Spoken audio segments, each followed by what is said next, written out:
ओम नमो भगवते वासुदेवाय। 15वां अध्याय भरत के वंश का वर्णन। श्री शुकदेव जी कहते हैं, राजन, भरत जी का पुत्र सुमति था। यह पहले कहा जा चुका है। उसने ऋषभ देव जी के मार्ग का अनुसरण किया, इसलिए कलयुग में बहुत से पाखंडी अनार्य पुरुष अपनी दुष्ट बुद्धि से वेद विरुद्ध कल्पना करके उसे देवता मानेंगे। उसकी पत्नी वृद्धसेना से देवताजीत नामक पुत्र हुआ। देवताजीत के असुरी के गर्भ से देवद्युम्न के धेनुमति से परमेष्टि और उसके सुवर्चला के गर्भ से प्रतिहि नाम का पुत्र हुआ। इसने अन्य पुरुषों को आत्मविद्या का उपदेश कर स्वयं शुद्ध चित्त होकर परम पुरुष श्री नारायण का साक्षात अनुभव किया था। प्रतिहि की भार्या सुवर्चला के गर्भ से प्रतिहर्ता, प्रस्तोता और उद्गाता नाम के 3 पुत्र हुए। ये यज्ञादि कर्मों में बहुत निपुण थे। इनमें प्रतिहर्ता की भार्या स्तुति थी। उसके गर्भ से अज और भूमा नाम के 2 पुत्र हुए। भूमा के ऋषि कुल्या से उद्गीत, उसके देवकुल्या से प्रस्ताव और प्रस्ताव के न्युत्सा के गर्भ से विभु नाम का पुत्र हुआ। विभु के रति के उदर से पृथुषेण, पृथुषेण के आकुति से नक्त और नक्त के द्रुति के गर्भ से उदार कीर्ति राजऋषि प्रवर गय का जन्म हुआ। ये जगत की रक्षा के लिए सत्वगुण को स्वीकार करने वाले साक्षात भगवान विष्णु के अंश माने जाते थे। संयम आदि अनेकों गुणों के कारण इनकी महापुरुषों में गणना की जाती है। महाराज गय ने प्रजा के पालन पोषण, रंजन, लाड़ चाव और शासन आदि करके तथा तरह तरह के यज्ञों का अनुष्ठान करके निष्काम भाव से केवल भगवत प्रीति के लिए अपने धर्मों का आचरण किया। इससे उनके सभी कर्म सर्वश्रेष्ठ परम पुरुष परमात्मा श्री हरि के अर्पित होकर परमार्थ रूप बन गए थे। इससे तथा ब्रह्मवेत्ता महापुरुषों के चरणों की सेवा से उन्हें भक्ति योग की प्राप्ति हुई। तब निरंतर भगवत चिंतन करके उन्होंने अपना चित्त शुद्ध किया और देहादि अनात्म वस्तुओं से अहम भाव हटाकर वे अपने आत्मा को ब्रह्मरूप अनुभव करने लगे। यह सब होने पर भी वे निरभिमान होकर पृथ्वी का पालन करते रहे।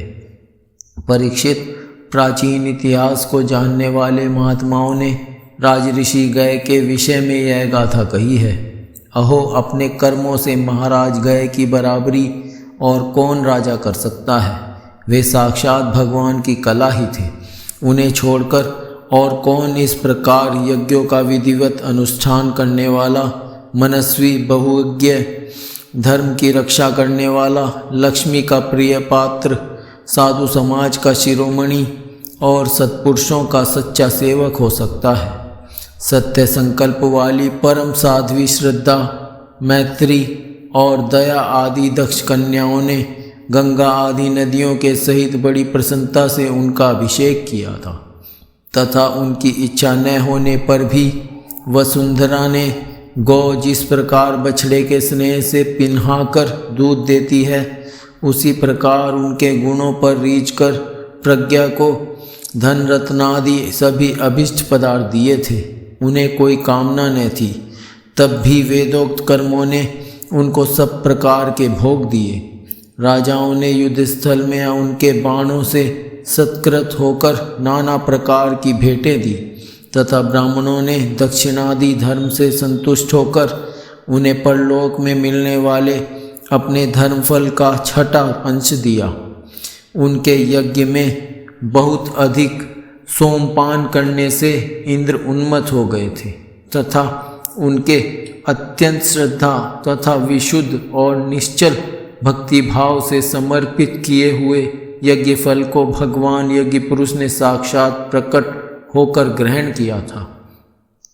जिनके तृप्त होने से ब्रह्मा जी से लेकर देवता, मनुष्य, पशु पक्षी, वृक्ष एवं तृण पर्यंत सभी जीव तत्काल तृप्त हो जाते हैं।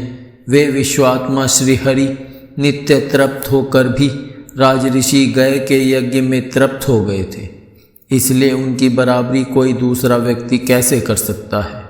महाराज गय के गयंती के गर्भ से चित्ररथ, सुगति और अवरोधन नामक 3 पुत्र हुए।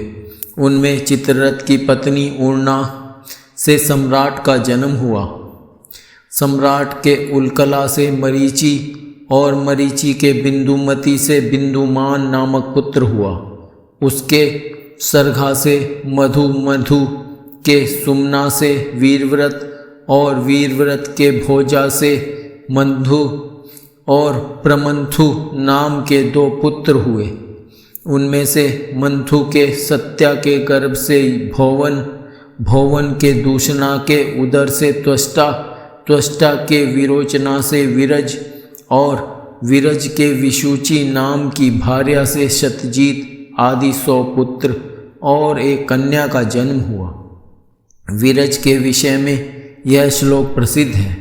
जिस प्रकार भगवान विष्णु देवताओं की शोभा बढ़ाते हैं, उसी प्रकार इस प्रियव्रत वंश को इसमें सबसे पीछे उत्पन्न हुए राजा विरज ने अपने सुयश से विभूषित किया था।